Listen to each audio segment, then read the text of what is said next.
आलसी गधे की कहानी। एक गांव में नमक का व्यापारी रहता था। उसके पास एक गधा था। व्यापारी रोज अपने गोदाम से दुकान तक नमक ले जाने के लिए गधे का इस्तेमाल किया करता था। वह नमक को बोरी में भरकर गधे की पीठ पर लाद देता और उसके साथ साथ चलता हुआ दुकान तक आता था। व्यापारी का गधा आलसी प्रवृत्ति का था। काम से बचने के लिए वह नित नए उपाय सोचता रहता था। गोदाम से दुकान तक के रास्ते में एक नदी पड़ती थी जिस पर एक छोटा सा पुल बना हुआ है। एक दिन नदी पर बने पुल पर चलते समय अचानक गधे का पैर फिसला और वह नदी में जा गिरा। नदी के पानी से नमक की बोरी भीग गई। जब तक व्यापारी ने गधे को पानी से निकाला तब तक बोरी में भरा हुआ सारा नमक धुल चुका था। गधा जब चलने लगा तो उसे बोरी का भार बहुत कम महसूस हुआ और वह खुश हो गया। उसने सोचा कि अपने ऊपर लदा बोझ हल्का करने का ये बहुत बढ़िया तरीका है। अगले दिन वह जानबूझकर नदी में गिर पड़ा।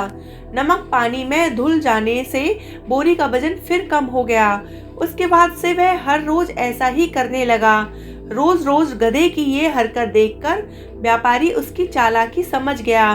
उसने गधे को सबक सिखाने का फैसला कर लिया और अगले दिन बोरी में नमक के स्थान पर रुई भरकर गधे की पीठ पर लाद दिया। रुई हल्की थी। इसके बाद भी आलसी गधे ने सोचा कि क्यों ना रोज की तरह नदी के पानी में गिरकर इस वजन को और कम कर लिया जाए। इसलिए वह जानबूझकर नदी में गिर पड़ा। लेकिन इस बार बोरी में नमक नहीं बल्कि रुई थी। पानी में भीगकर रुई का वजन कई गुना बढ़ गया। गधा जब उठकर चलने को हुआ तो इतने भारी बोझ से उसका बुरा हाल हो गया। उस दिन के बाद से उसने कभी आलस ना करने का निर्णय लिया।